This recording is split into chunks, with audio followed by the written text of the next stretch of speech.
To buy DeepBook protocol token. So this token came under the symbol of Deep. So before we start, so this is not financial advice. I'm not professional or economic expert. So before investing in any project that you find on my channel, please do your own research. Now before going and buy this token, make sure to check Derek's account, as you can see, and keep following the updates about this token.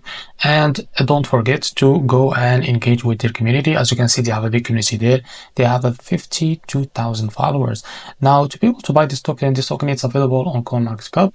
Now go and find it and open its page. Now to be able to buy, just click here to copy the token address, and as you can see, it is token address is under the Sui network, I think. Now go and open your wallet. For this I will use the Bitget wallet. Go to your wallet. Now here in the network, select the Sui. I will search for Sui. Yes, this is it. Now click on this plus icon to be able to add this token. Now paste the token address from here. As you can see, this is it. Now click on this plus icon. Now go back to your wallet to be able to find your token. So this is it. Now click on it. Click on swap, switch from here, and select the token that you want to buy with. For example, USDT. Make sure you have enough USDT on your wallet, and after that type how much you want to buy with a few seconds, and as you can see, this is how much you receive of that token Deep. Now after that, click on buy and you will be able to buy it. So this is it. This is how to buy Deep token. If you find this video helpful, please like and subscribe. See you in the next video.